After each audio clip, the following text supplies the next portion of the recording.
আলাইকুম সবাইকে। নাইমাস কুকিংয়ে আপনাদের স্বাগত। আশা করি আপনারা সবাই ভালো আছেন। আমি আল্লাহর রহমতে অনেক ভালো আছি। আজকে আমি আপনাদেরকে তৈরি করে দেখাবো একদম নতুন পদ্ধতিতে বেগুনের মুখরোচক একটি রেসিপি। নাইমাস কুকিং মানে সহজ রান্না। যারা আমার ভিডিওগুলো দেখেন তারা অবশ্যই জানেন। চলুন এখন আমরা শুরু করব।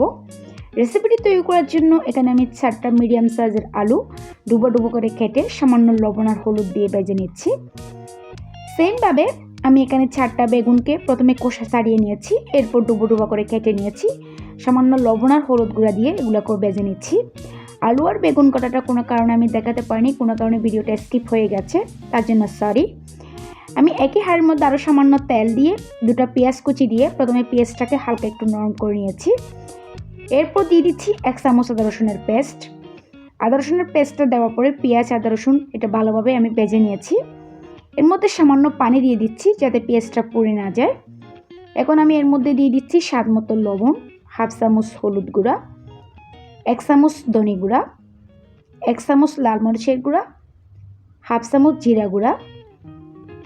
এরপর একটু সবগুলো একসাথে আমি মিশিয়ে নিচ্ছি। এখানে আমি আর একটু সামান্য পানি দিয়ে দিচ্ছি যাতে মশলাটা ভালোভাবে কষানো যায়। দেখুন মশলা থেকে তেল ছেড়ে দিয়েছে, আমার মশলাটা কষানো হয়ে গেছে। এখন আমি যে আলু আর বেগুনটা ভেজে রেখেছিলাম এটা দিয়ে দিচ্ছি। এটা দেওয়ার পরে মশলার সাথে ভালোভাবে এটাকে মিশিয়ে নিচ্ছি।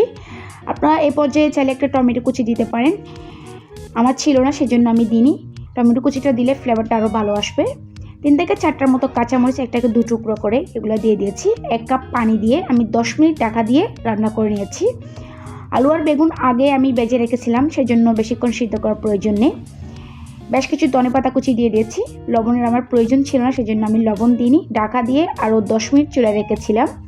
এরপর চুলা থেকে নামিয়ে নিয়েছি। একটু আপনাদেরকে দেখাচ্ছি একটি প্লেটের মধ্যে পরিবেশন করে নিয়ে। দেখুন মাশাআল্লাহ দেখতে অনেক লোভনীয় দেখাচ্ছে। আপনারা বেগুন আর আলুর এই সবজিটি রুটির সাথে খেতে পারেন, ভাতের সাথেও জাস্ট জমে যাবে। আশা করি আজকের রেসিপিটি আপনাদের ভালো লেগেছে।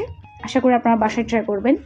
যদি আমার এরকম সহজ রেসিপিগুলো আপনাদের ভালো লেগে থাকে তাহলে অবশ্যই আমার চ্যানেলটি সাবস্ক্রাইব করবেন, পাশের নোটিফিকেশন বেলটি অন করে রাখবেন।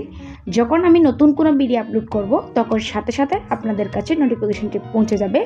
অবশ্যই আমার ভিডিওতে একটি লাইক করবেন। কোনো প্রশ্ন থাকলে আপনারা আমাকে কমেন্টস করে জানাতে পারেন। সবাই ভালো থাকবেন, সুস্থ থাকবেন, আমার জন্য দোয়া করবেন।